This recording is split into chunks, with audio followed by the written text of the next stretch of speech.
হঠাৎ করে বাসায় কলিং বেল বেজে উঠলো এবং আমাকে বলা হলো আমার জন্য নাকি একটা ইনভিটেশন আসছে। তো কোথা থেকে আসলো আজ করার পর বলল যে তাসনিম আপুর পক্ষ থেকে আসছে।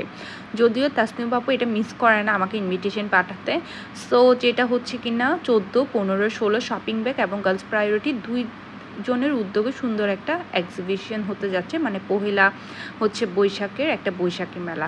যাই হোক, রেডি হয়ে চলে গেলাম প্রথমে সিআরবি, বাট লিটারেলি আমি সিআরবি ঢুকতে পারি নাই। তারপর প্ল্যান করলাম চল ইতালিয়াতে চলে যাই।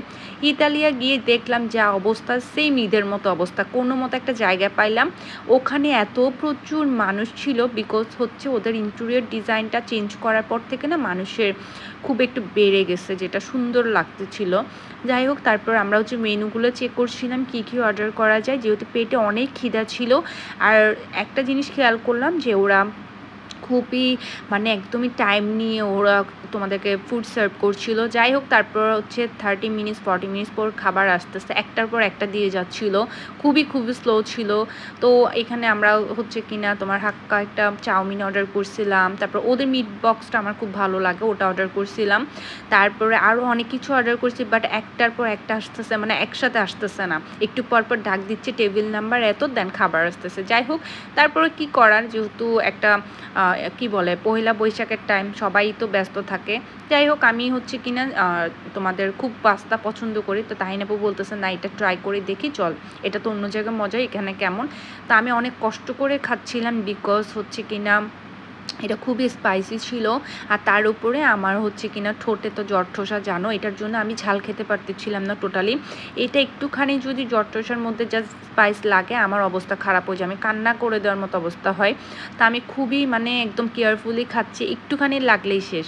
যাই হোক, এরপর আমরা এদিকে 3 বোন মিলে একটা মিরর পাইলাম, ওখানে একটু ভিডিও করে নিচ্ছিলাম, যেহেতু আমাদের 3 বোনের বৈশাখ, আমরা ওভাবে ম্যাচ করে বের হয়েছি। দেন আমিও কি করলাম, একটা মিরর দেখলাম, ওখানে আমিও চিন্তা করলাম আমি একটু ভিডিও করে নিই। আর তোমরা জানো এটা সচরাচর সবসময় হয়, মিরর দেখলে আমি ভিডিও করি।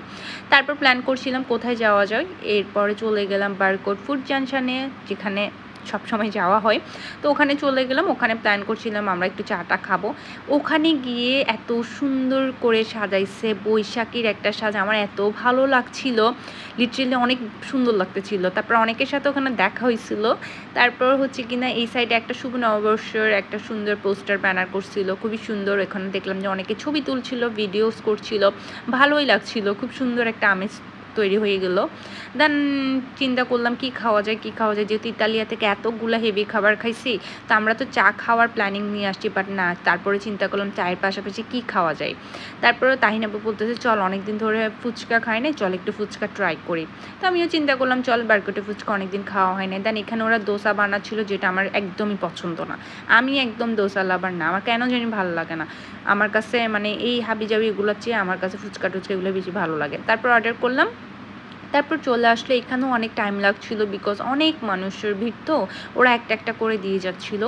তারপর হচ্ছে কিনা আমরা এটা অর্ডার করার পাশাপাশি ব্রাউনি খেতে ইচ্ছা করতেছিল, একটা ব্ল্যাক ব্রাউনি অর্ডার করেছিলাম।